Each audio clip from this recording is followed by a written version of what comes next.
你以为台积电只是个帮别人造芯片的代工厂？错了，它现在已经变成了 AI 时代的底层操作系统，手里握着未来10年整个科技产业的方向盘。看完这个视频，你会彻底看懂台积电2026技术论坛真正发布的不是几个新制程、几个新名词，而是一张完整的未来10年 AI 产业地图。你会明白为什么吵了这么久的去台湾化根本就是个伪命题。台积电的核心永远不可能离开台湾。你会知道 AI 接下来会从云端走到哪里，哪些公司会在这波产业洗牌里变成下一个大立光、下一个宏达电。最后，你还能看清这波 AI 浪潮里真正的黄金机会，以及藏在所有繁荣背后的3个致命风险。如果现在划走，你可能会错过一个足以改变你未来10年投资和职业选择的关键认知。说到这里，我先问大家一个问题。你觉得现在的 AI 到底是已经落地的产业革命，还是随时会破的泡沫？你更相信那些说 AI 已经改变世界的人，还是觉得现在全是资本在炒作？可以把你的想法打在评论区，我会认真看每一条留言。遇到有代表性的观点，我也会在后面的视频里专门回应。很多人看这次台积电的技术论坛，都只盯着那些新发布的制程数字，比如 N2U、R6，然后开始算什么时候能量产。苹果什么时候会用？英伟达的下一代显卡会不会用？但我觉得这是最表层的看法，也是最容易被带偏的看法。这次技术论坛真正震撼我的地方，根本不是它发布了什么新技术，而是它向整个世界宣告了一件事：游戏规则已经变了。以前我们聊半导体，聊的都是几纳米制程，谁的晶体管更小，谁的芯片算得更快。但这次台积电告诉所有人，以后比的不再是单颗芯片的算力，而是整个系统的整合能力。谁能把不同的芯片更好地连在一起，谁能让数据传得更快，功耗更低，谁才是真正的老大。而台积电已经把这个位置牢牢站住了。你先别急着反驳我，你想想英伟达现在为什么这么火？因为它的 GPU 算力最强。但你有没有想过，英伟达的 GPU 是谁造的？是台积电。而且现在英伟达最头疼的问题根本不是 GPU 本身的算力不够，而是产能不够，准确的说，是台积电的 CoWoS 先进封装产能不够，这就很奇怪了，对吧？一个设计芯片的公司，产能居然被一个封装技术卡脖子了，而且不止英伟达、AMD、苹果、英特尔，所有做高性能芯片的公司，现在都在抢台积电的 CoWoS 产能。这说明什么？说明先进封装已经变成了比先进制程更稀缺的资源。我第一次意识到这个问题的时候，也觉得挺颠覆的。我们以前总觉得制程才是半导体行业的皇冠，谁能做出更小的晶体管，谁就是王者。但现在情况变了，当制程进步到2纳米、1.4纳米之后，单靠缩小晶体管带来的性能提升已经越来越小了，而且成本还在指数级上升。这个时候，把多个不同工艺的芯片封装在一起，让它们协同工作，反而能带来更大的性能提升，成本也更低。这就像你组装一台电脑，以前你只需要买一个最好的 CPU， 其他配件随便配就行。但现在不一样了，现在你需要最好的 CPU、最好的显卡、最好的内存、最好的固态硬盘，还要有最好的主板，把它们连在一起，才能发挥出最大的性能。如果主板不行，就算其他配件再好，整个系统的速度也上不去。台积电现在做的就是这个最好的主板，而且它不只做主板，它还帮你把所有配件都组装好，直接给你一个完整的系统，你只需要在上面写软件就行。这就是为什么我说台积电已经变成了 AI 时代的底层操作系统，所有的 AI 应用最后都要跑在台积电搭建的这个硬件平台上。那很多人就会问了，既然台积电这么重要，那去台湾化到底是怎么回事？不是说美国一直在逼台积电去美国建厂吗？不是说台积电要在日本、德国、新加坡都建工厂吗？这样下去，台湾的核心地位不就慢慢被取代了吗？这个问题我也想了很久，直到这次技术论坛，我才终于想明白，所谓的去台湾化根本就是一个假议题。台积电的海外建厂本质上是一种同心圆战略，台湾永远是那个圆心，所有海外的工厂都只是这个圆心外面的同心圆。我给你算一组数据，你就明白了。台积电计划在未来1年里，在全球新建9座工厂，听起来是不是很吓人？感觉台积电要把产能都搬出去了。但你仔细看就会发现，这9座工厂里有6座都建在台湾，而且最先进的2纳米制程、最先进的 CoWoS 封装产能100%都留在台湾。那海外的工厂做什么呢？做成熟制程，比如28纳米、16纳米这些已经很成熟、利润比较低的制程。还有就是满足当地客户的一些基本需求，以及应付当地政府的地缘政治要求。这就像一个跨国公司，它把生产基地、客服中心、仓库都建在世界各地，方便服务当地客户，也方便应对各种贸易壁垒。但它的总部、研发中心、最核心的生产线永远都留在自己的大本营。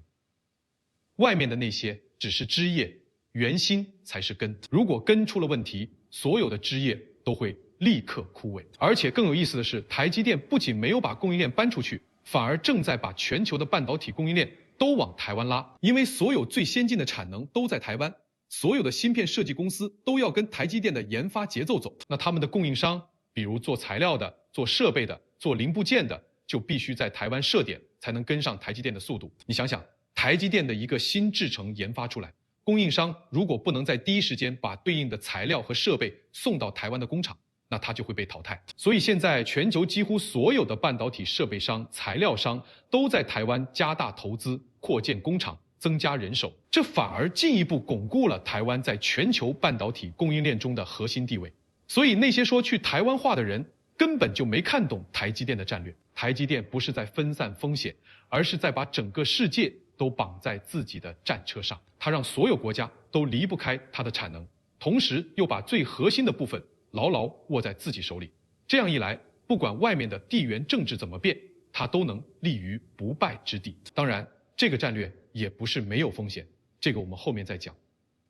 我们先回到这次技术论坛的核心，也就是台积电的新武器。刚才我们说了，现在的竞争已经从单芯片的算力变成了系统的整合能力。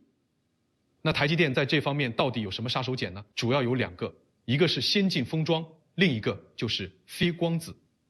先说说先进封装，很多人可能对这个概念不太熟悉。简单来说，以前的芯片都是把所有的功能都做在一块硅片上，我们叫它系统级芯片，也就是 SoC。但现在随着芯片越来越复杂，把所有功能都做在一块硅片上的成本太高了，而且良率也很低，所以现在就出现了一种新的思路，叫芯粒技术，也就是 chiplet， 就是把一个大的芯片拆成很多个小的芯粒，每个芯粒负责不同的功能，比如有的负责计算，有的负责存储，有的负责输入输出，然后再用先进封装技术把这些小的芯粒粘在一起，让它们像一个芯片一样工作。这样做的好处非常多。首先，不同的芯粒可以用不同的工艺制造，比如计算核心需要高性能，可以用最先进的2纳米制程，而输入输出部分对性能要求不高，可以用比较成熟的16纳米制程，这样就能大大降低成本。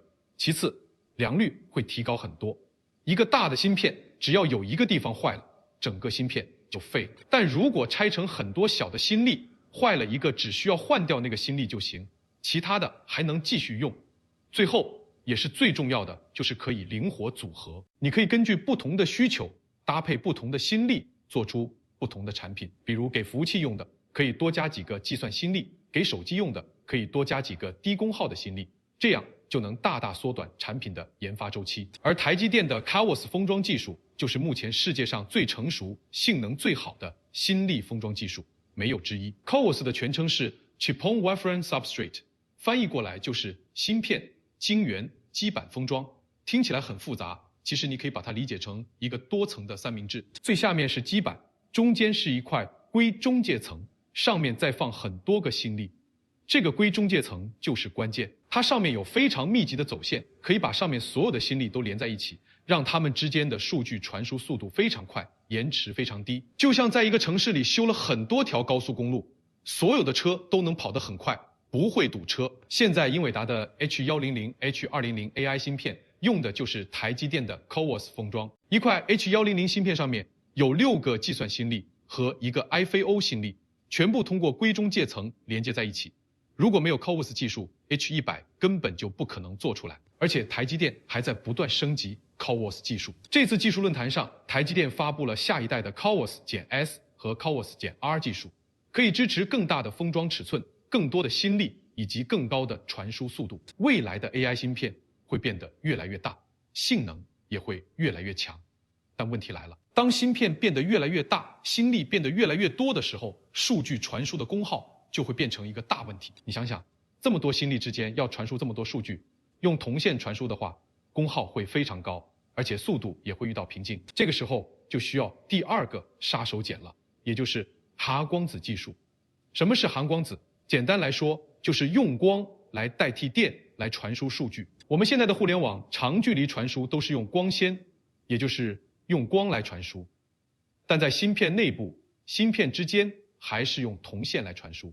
铜线传输有2个致命的缺点，一个是速度慢，最快也就几十 Gbps， 另一个是功耗高，数据传输的功耗占了整个芯片功耗的很大一部分，而且随着传输速度的提高，功耗会呈指数级上升。而光传输就不一样了，光的速度是每秒30万公里，传输速度可以达到几 Tbps， 是铜线的几百倍。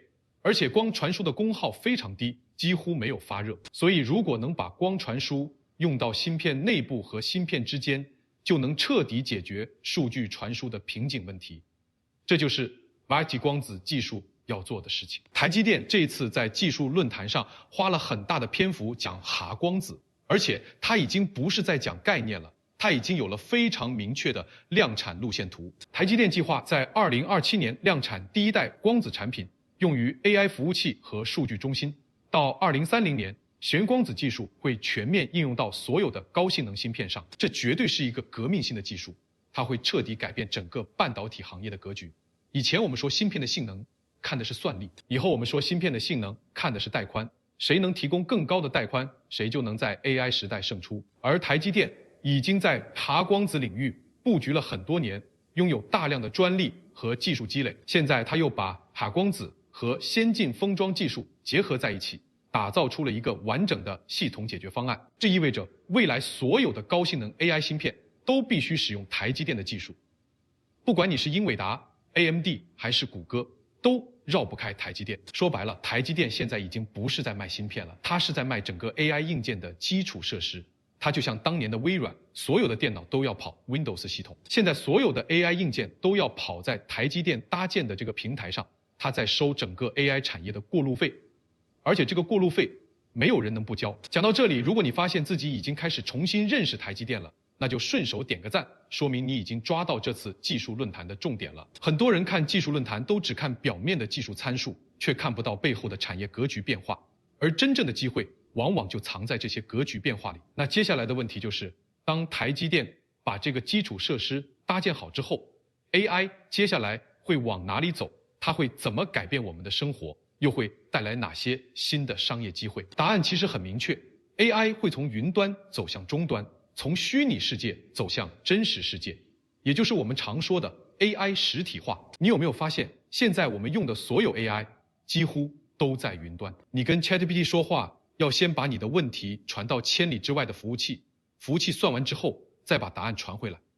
你用 AI 生成一张图片也是一样的过程，但这样有2个非常大的问题。第一个是延迟高，你发一个问题要等好几秒才能得到答案。如果是自动驾驶这种对延迟要求非常高的场景，这几秒钟的延迟可能就是致命的。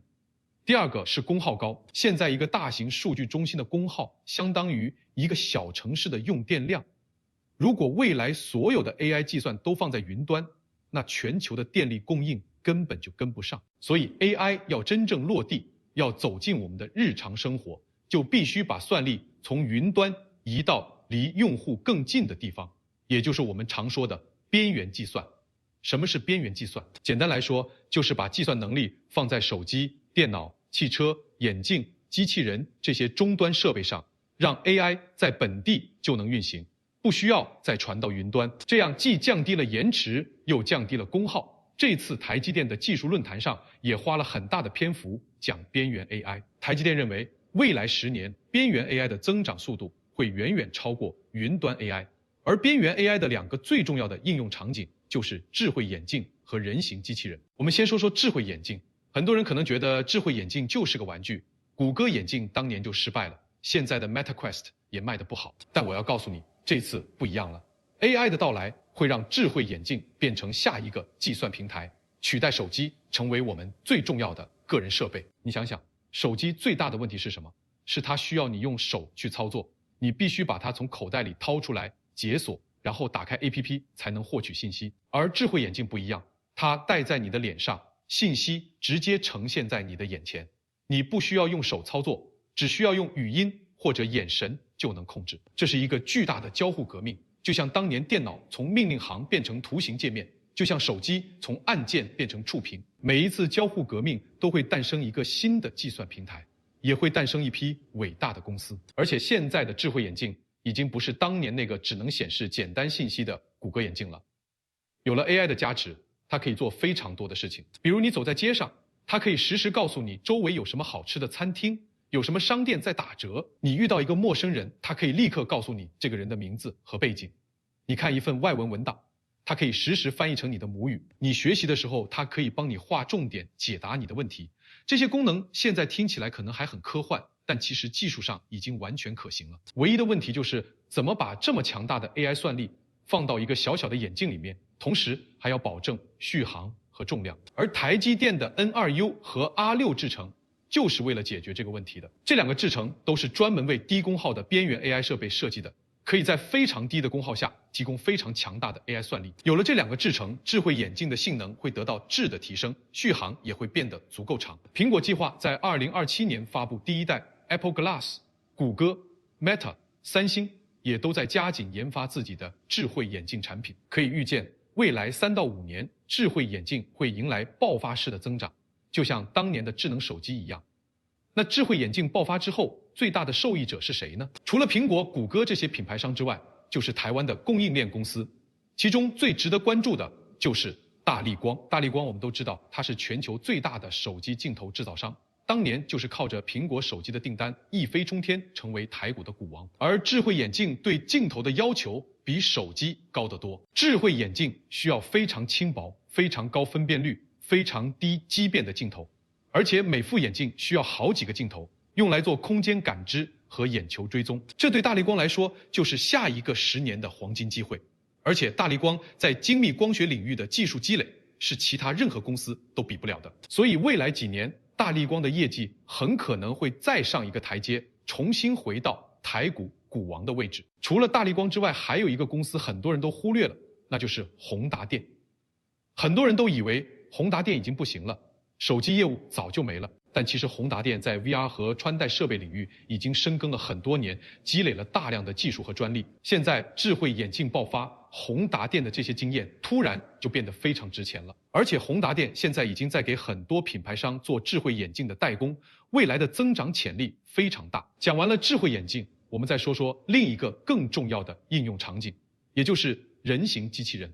如果说智慧眼镜是 AI 的眼镜，那人形机器人就是 AI 的身体。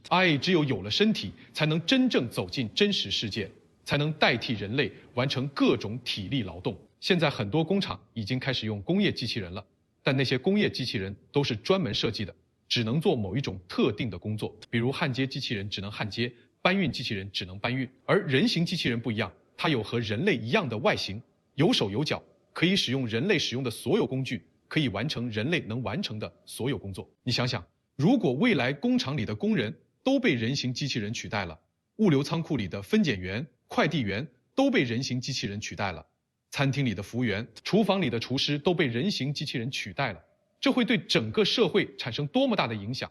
而且人形机器人的市场规模会比智慧眼镜大得多。智慧眼镜是每个人一副，而人形机器人是每个公司、每个家庭都需要好几个。有机构预测，到2035年，全球人形机器人的市场规模会超过10万亿美元，成为全球最大的产业之一。那人形机器人的核心技术是什么呢？很多人可能会说是大模型，是 AI 算法，但其实不是。人形机器人最大的技术难点是运动控制和机器视觉，也就是怎么让机器人像人类一样灵活地走路，怎么让机器人准确地识别周围的环境，怎么让机器人精准地完成各种精细的动作。而这些技术恰恰是台湾供应链公司的强项。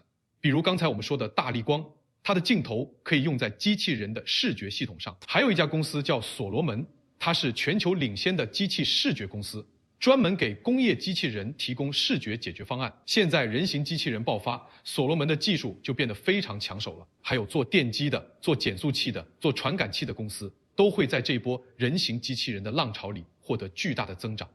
而这些公司很多都在台湾的供应链里。所以你看 ，AI 实体化的浪潮正在重塑整个台湾的供应链。以前那些被市场遗忘的公司，现在突然就变成了香饽饽；以前那些只做手机供应链的公司，现在都在转型做智慧眼镜和机器人的供应链。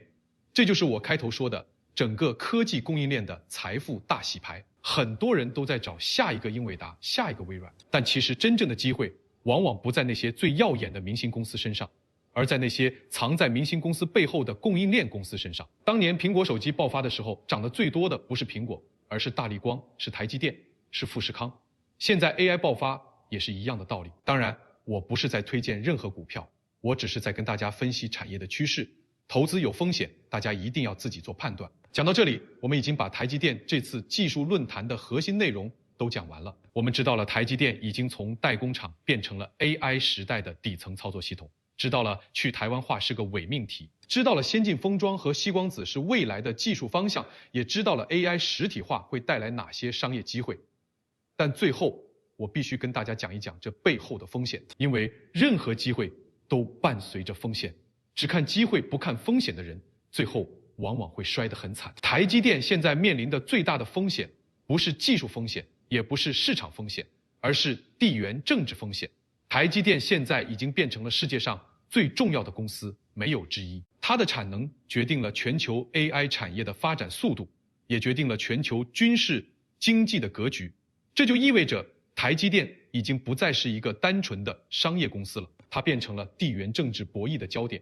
所有的大国都想控制台积电的产能，都想把台积电拉到自己这一边，这给台积电带来了巨大的不确定性。除了地缘政治风险之外，台积电还面临着另外2个非常现实的风险，一个是台湾的水电资源能不能支撑这么多工厂的运行。台积电的工厂是出了名的耗水耗电，一座先进的晶圆厂每天的用水量相当于一个小城市的用水量，用电量也非常大。台湾地区本身就是一个资源匮乏的岛屿，未来如果新建更多的工厂，水电供应很可能会成为瓶颈。另一个风险是供应链能不能跟上这么快的扩张速度。